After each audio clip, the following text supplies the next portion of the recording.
Le 30 juin 1985, la Sainte Mère a commencé à verser des larmes à travers la statue de la Vierge Marie qui appartenait à Madame Julia Aung Seon Yoon de Naju, en Corée. Depuis lors, la Sainte Mère nous a donné plus de 250 messages par l'intermédiaire de Julia, et elle a imploré le repentir de ses enfants dans le monde en manifestant de nombreux signes et miracles d'amour sans précédent pour confirmer la vérité à propos de ces messages.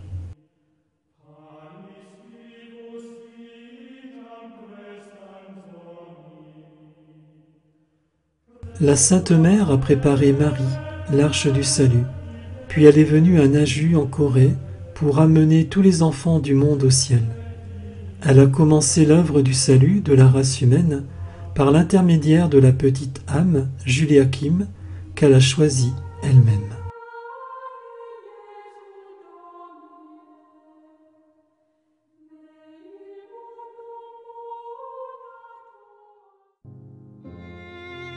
Mes chers enfants, revenez en toute hâte à ce refuge que je suis, moi, votre mère Marie, votre bouclier. Je vous ai appelé sans cesse jusqu'à ce que ma gorge se mette à saigner, mais seulement très peu de mes enfants ont répondu à mon appel. C'est pourquoi mon cœur me fait souffrir profondément.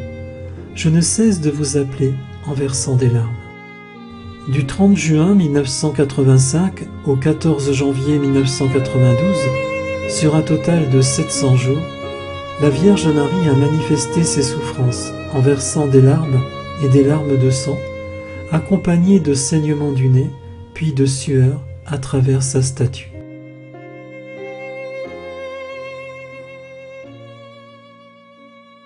La Sainte Mère a répandu le parfum céleste qui symbolise sa présence, son amour et son amitié pour le monde entier, afin que les pécheurs se convertissent. Du 24 novembre 1992 au 23 octobre 1994, elle a exudé l'huile parfumée après une préparation de 400 jours, en pressant tout son corps. Depuis lors, depuis novembre 2004, elle a exudé l'huile parfumée et continue d'en exuder maintenant encore.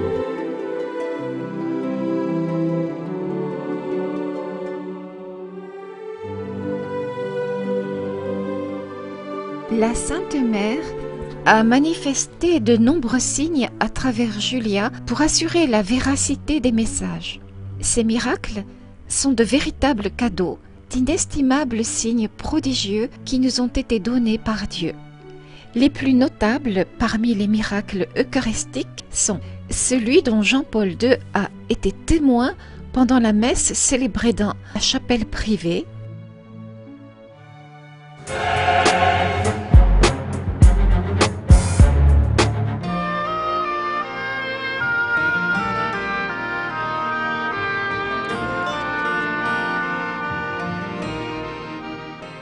31 ottobre del 1995. Roma. Giulia corona il suo sogno.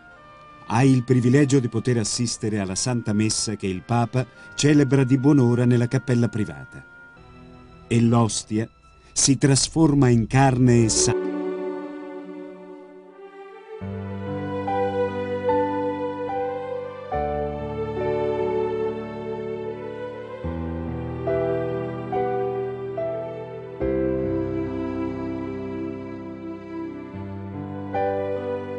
Celui qui a eu lieu lors de la visite de l'évêque Giovanni Boulaitis, le prononce apostolique de Corée, celui qui a eu lieu lors de la célébration de la messe par l'évêque Danilac du Canada, celui de la messe célébrée par l'évêque Dominique Seux de Cebu de Malaisie, celui qui a eu lieu lors de la visite de l'évêque Paul Changyol du diocèse de Jeju, celui qui a eu lieu lors de la visite d'un monseigneur envoyé par le Saint-Siège. Le 24 novembre 1994, lorsque le prononce apostolique, quelques prêtres puis environ 70 pèlerins était en train de prier dans la chapelle. Une grande hostie a été apportée par l'archange Saint-Michel. Une petite hostie est descendue enveloppée de lumière. Le 30 juin 1995, pendant la réunion de prière pour fêter le 10e anniversaire des larmes de Notre-Dame, 7 petites hosties consacrées sont descendues.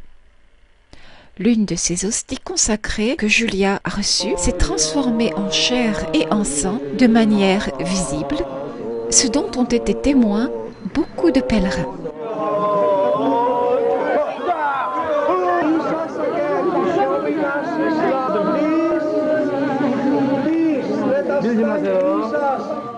La même année, le 22 septembre, le miracle eucharistique a eu lieu par l'intermédiaire de Julia sur la montagne de la Sainte Mère. L'évêque Roman Danilac en a été témoin et a laissé un témoignage sous serment. Pour la première fois, nos yeux humains ont vu le cœur vivant de notre Seigneur et Sauveur, le cœur qui a tant aimé le monde qu'il s'est offert lui-même en holocauste afin que nous puissions vivre, que nous ne soyons pas perdus. Le docteur Helen Owen, un pédiatre du Canada, a dit que le cœur sur la photo avait la taille et la même configuration que le cœur d'un enfant. Le 9 novembre 2001, lorsque Julia faisait le chemin de croix sur la montagne de la Sainte Mère, notre Seigneur et la Sainte Mère ont versé leur précieux sang sur plus de 3000 petits cailloux, ainsi qu'à d'autres endroits, entre la 3e et la 15e station où notre Seigneur est ressuscité.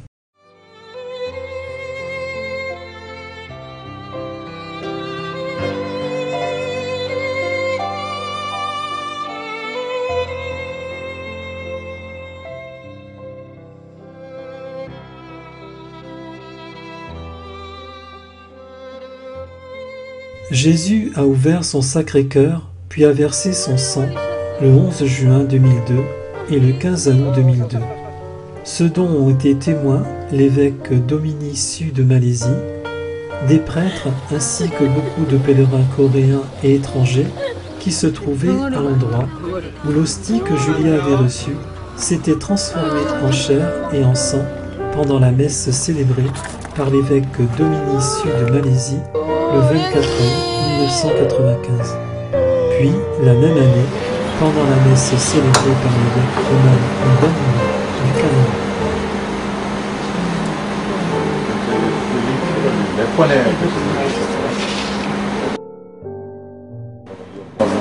이 안 하신 분들은 거의 이거 못 하시고.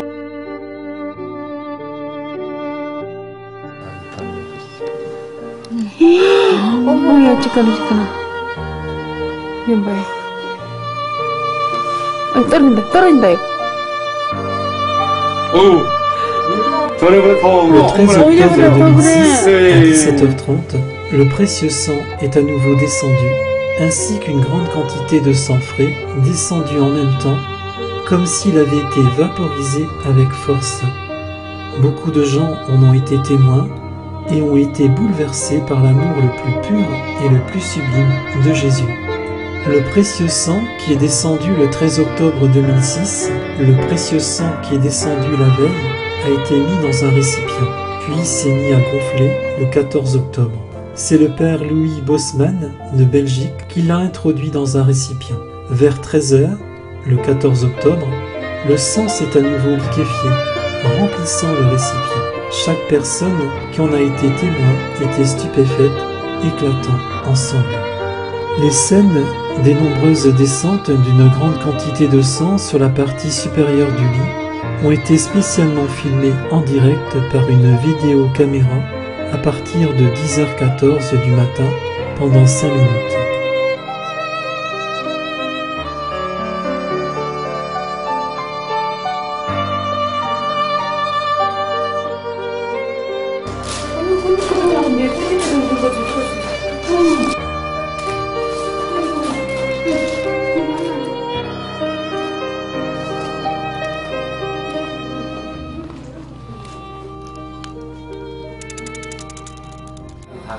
근데 문제는 이게 이 상태가 지금 응고가 안 됐다는 자체가 기적이죠. 지금 이런 거 이제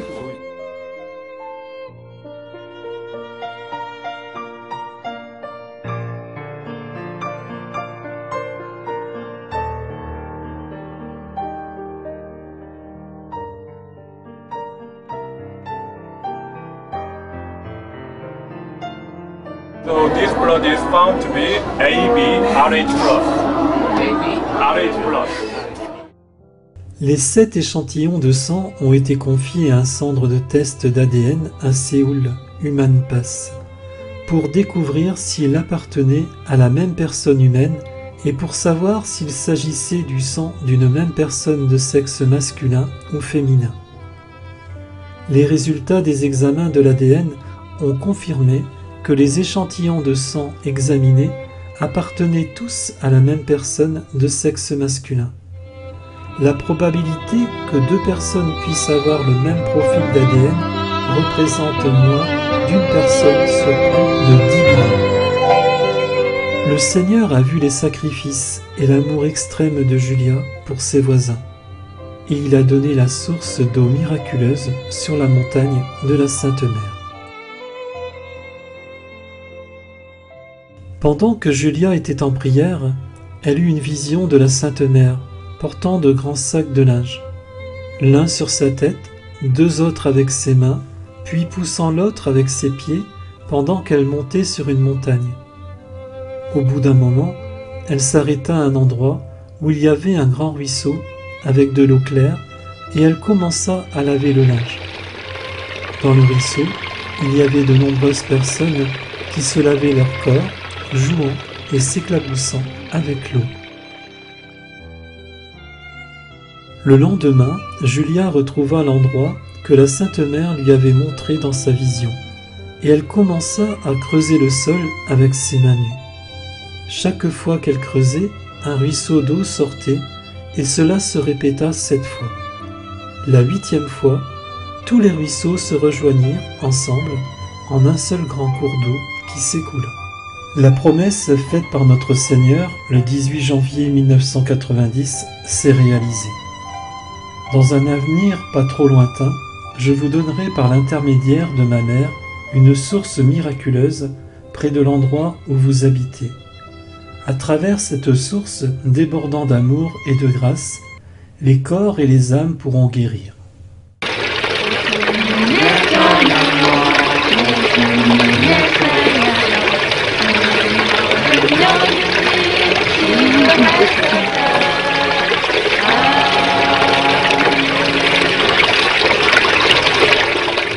Mes chers enfants, n'ayez donc pas peur, mais rassemblez-vous tous ici, buvez cette eau et lavez-vous dans cette eau.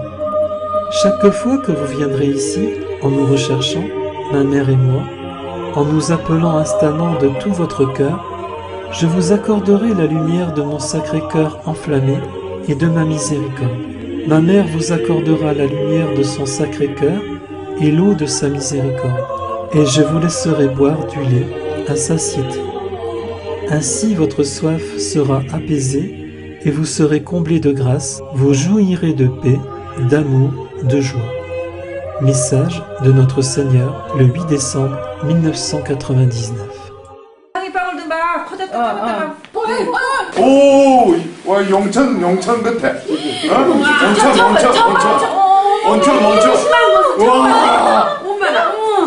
와, 완전히 온천 숲으로 먹는 거. 이야, 살아서 움직여.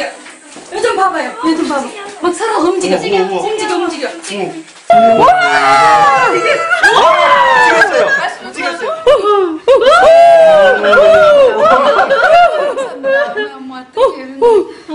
고개 주시면 감사합니다. 교수님 운전 그러면서 이상하게 그림만 만들어. 뭘 있어? 진짜. 뭘 있어? 성렬접으로 주신 그 젖 같은 그런 꼬리가 있어. 꼴 있어.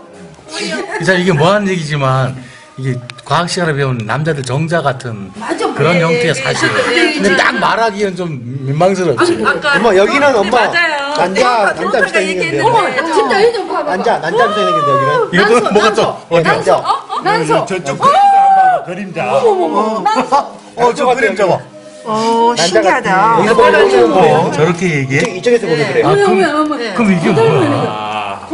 생명이다. 이게 완전 생명수다 생명수. 아멘. 생명수. Avec l'eau miraculeuse de cette source, l'âme et les corps de nombreuses personnes ont été guéris. Ces guérisons continuent d'avoir lieu. C'est tout comme lorsque notre Seigneur a réalisé des miracles de guérison il y a 2000 ans. Grâce aux prières de Maman Julia, les aveugles ont retrouvé la vue. Les muets se sont mis à parler. Ainsi, tout le clergé, les religieux et les laïcs ont été profondément touchés par cette scène et se sont écriés d'une voix forte « Amen, Alléluia » en criant à haute voix.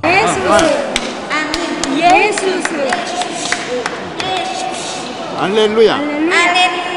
Amen. Amen.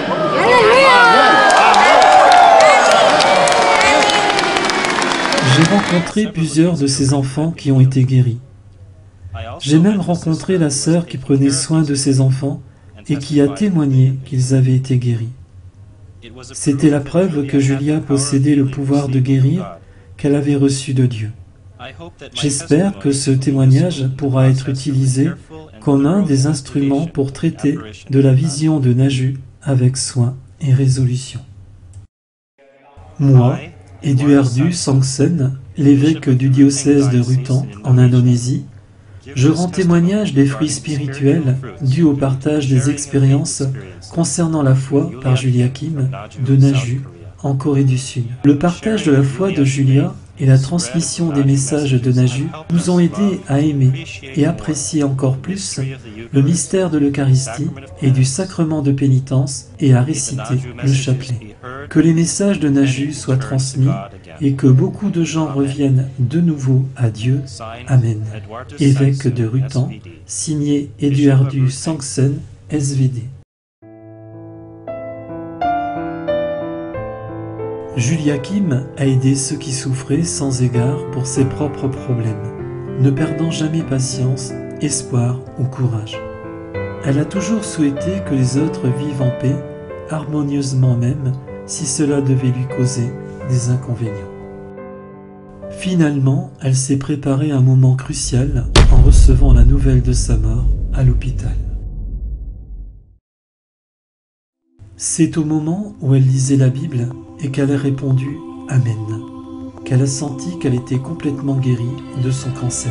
Cela se passait en 1980. Pendant le carême, en 1982, Julia a demandé au Seigneur de partager ses souffrances, et il lui a permis de le faire. Depuis lors, elle souffre souvent de douleurs pour la conversion des pécheurs.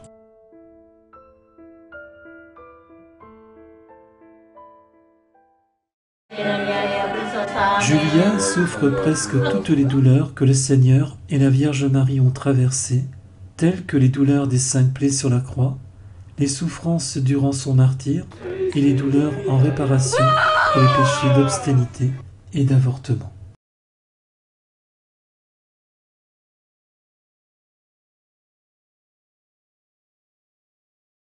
Les démons attaquent fréquemment Julia pour la tuer, parce que, en réponse à ses sacrifices, Dieu a envoyé la grâce du repentir à de nombreux pécheurs. Des miracles sans précédent nous sont donnés sans mesure à Naju, grâce aux souffrances extrêmes endurées par Julia Kim, qui a même abandonné sa vie entière comme un modèle. Elle offre gracieusement ses souffrances en sacrifice pour la conversion des pécheurs et leur salut.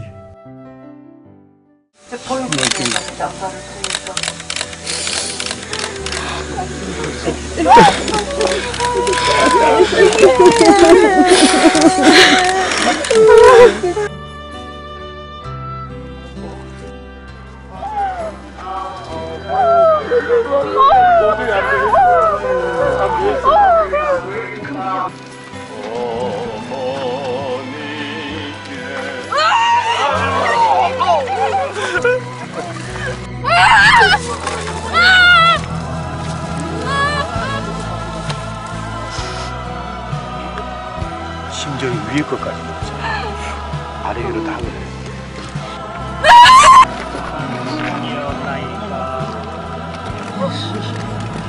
아우 좀 듬벅같이 하고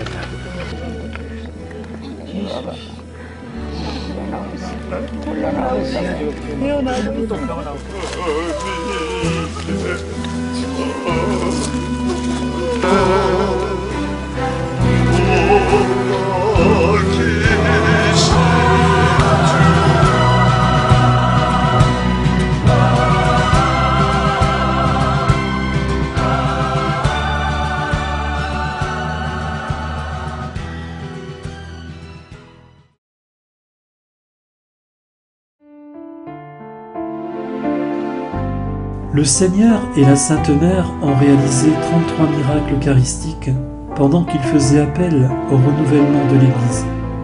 Ces miracles eucharistiques représentent le noyau de tous les miracles à Naju.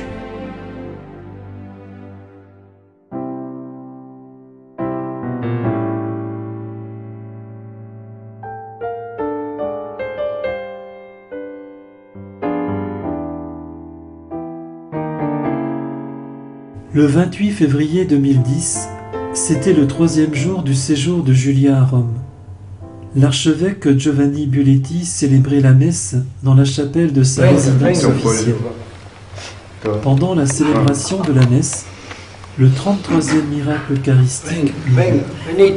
La Sainte Hostie se changea de manière visible en chair et en sang dans la bouche de Julie.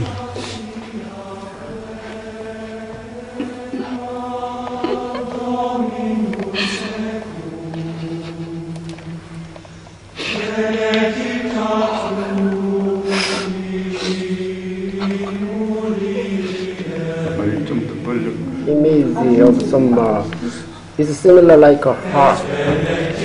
Like a heart. It's changing. Holy host is now changing. It's very big. Swallowing.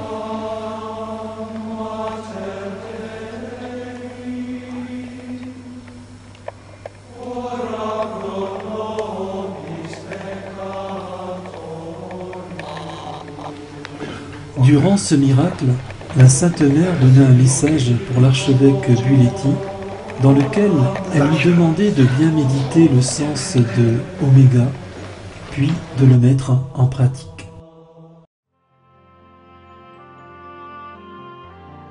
En mars 2010, il y eut une autre bonne nouvelle du Saint-Siège.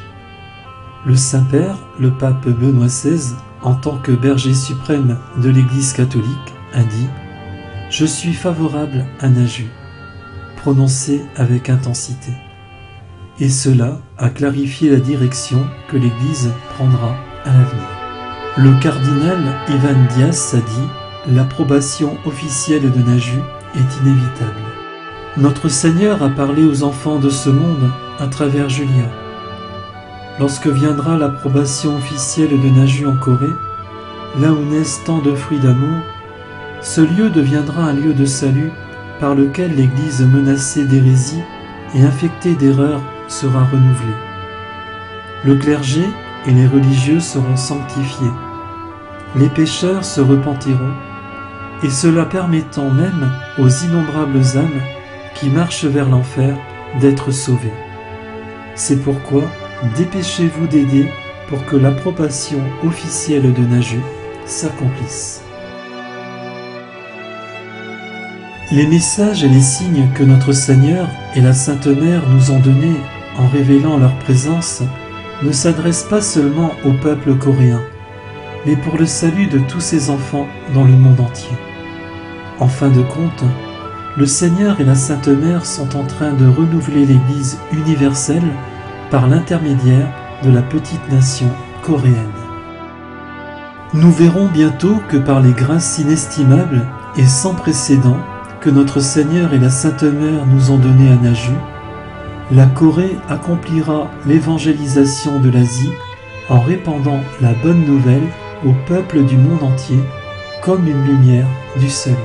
Chacun de nous, réunis ici en répondant « Amen » à l'appel de la Sainte Mère, devrait devenir un apôtre de la fin des temps, offrant vers le haut notre plus grande et courageuse loyauté pour accomplir le grand triomphe du cœur immaculé de la Vierge Marie. Amen.